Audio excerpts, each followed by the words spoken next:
Olá, amante do terror.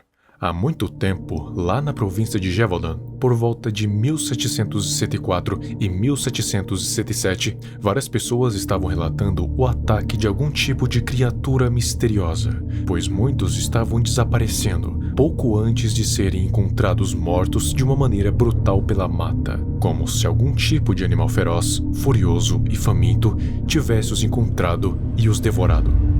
Um estudo realizado em 1987 contabilizou algo em torno de 210 ataques, com 113 mortos e 49 feridos. E entre essas vítimas, um total de 98 foram parcialmente comidas. Nem todas que sofreram os ataques foram mortas ou feridas, mas ainda assim relatam terem sido atacadas por uma besta animalesca no meio da noite.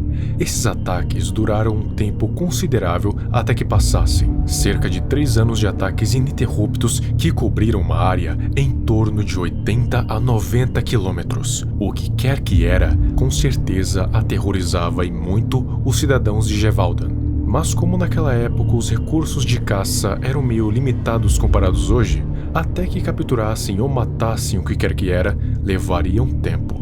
Havia certos padrões nas vítimas da suposta criatura, padrões tanto marcados nos corpos das suas vítimas, quanto nas próprias características das vítimas. Sempre que os mortos eram encontrados, além das várias marcas de garras deixadas pelo corpo, a criatura sempre mirava em um ponto só, a garganta. Tanto que a maioria das vítimas eram encontradas com a garganta rasgada, mordida ou completamente arrancada, de uma forma totalmente brutal. Mas claro que havia algumas variações. As vítimas eram encontradas às vezes decapitadas, estripadas ou em condições horríveis estabelecidas por uma violência sem precedentes, com níveis desconhecidos até então. Seja lá o que era acostumada a caçar humanos, e sabia exatamente como e quando caçar, e sabia o que era necessário para matar. Ou seja, ela teria que morrer, e teria que morrer rápido. E toda a brutalidade dessa criatura pode ser o resultado de uma fome ou uma raiva muito intensa, que refletia nele matar a sua presa o mais rápido possível.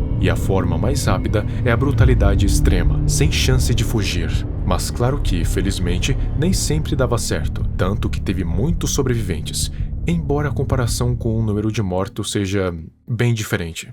Quanto às características das vítimas, elas também tinham um padrão. Os homens eram sempre jovens, nunca encontraram vítimas masculinas com mais de 36 anos, e as mulheres poderiam ser de qualquer idade, embora a preferência fosse ainda pelas mais jovens. Por exemplo, uma jovem foi atacada na floresta de Messoar, perto de Langogne. Ela sobreviveu para contar a história, embora tivesse sido ferida. Ela descreveu a criatura da seguinte forma: grande como um bezerro, peito largo, pescoço robusto, orelhas eretas, focinho de galgo, boca negra com 2 dentes laterais longos e afiados, cauda franjada e uma listra branca que vai do alto da cabeça até a extremidade da própria cauda.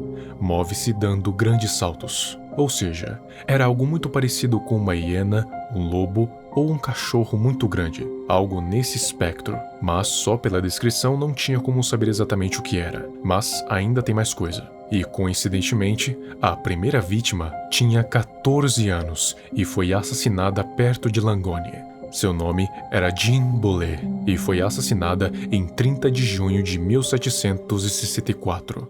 E logo depois dela, várias outras vítimas se sucederam, sempre seguindo o mesmo padrão: jovens e ou mulheres azarados que se encontraram com a besta. E é claro que depois de tantos ataques, os camponeses se revoltaram e exigiram que os marqueses, condes, fizessem algo a respeito, porque isso já tinha se estendido por muito tempo e não fazia sentido a população ser assolada tanto por um único suposto animal.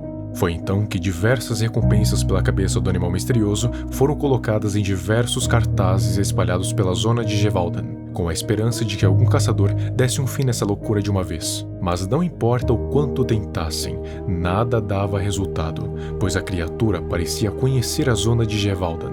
Então, não só encontrá-la era difícil, como caçá-la também. Isso chegou tão longe que chegou na corte de Paris, onde os camponeses exigiram que o rei Luís XV fizesse algo a respeito, e em 1765 Antoine Berthet-Nemarque conseguiu matar a suposta criatura. Na verdade, era um lobo, Só que esse lobo não era muito normal. Ele passava dos 64 quilos, media 87 centímetros de altura em 4 patas e 1,83 m de comprimento. Antoine declarou oficialmente o seguinte: "Nós declaramos pelo presente relatório, assinado por nossas mãos, que nunca vimos um lobo tão grande que poderia ser comparado a este. É por isso que nós estimamos que esta poderia ser a besta temível que causou tanto dano." Até então, lobos não costumavam ser tão grandes, por isso que o choque quando viram essa monstruosidade foi tão forte, tanto que o chamaram de Le Loup de Chasse, e então empalharam o corpo e o levaram para Versalhes. Mas, se eles achavam que os ataques iriam parar por conta da morte desse lobo, estavam muito enganados, porque um tempo depois, em 2 de dezembro do mesmo ano, novos ataques aconteceram a 2 crianças, que ficaram gravemente feridas. Dessa vez, quem iria caçar a criatura seria Jean Chastel, um caçador experiente que, uma vez estava orando junto do seu grupo de caça, quando a criatura os encontrou, mas não atacou, só ficou os observando parada, não se aproximando. Por isso, eles acharam que a criatura, de alguma forma, tinha uma origem demoníaca, e só não atacou o grupo porque eles estavam sendo protegidos em solo sagrado, que era onde estavam rezando. Portanto, Jean pediu a um padre que abençoasse uma bala de prata, pois assim seria muito mais eficaz para mandar o monstro de volta de onde ele nunca deveria ter saído. Então, com a bala de prata benzida pelo padre, ele matou a criatura, que também era um lobo grande, que pesava 58 quilos, e com isso, os ataques finalmente cessaram.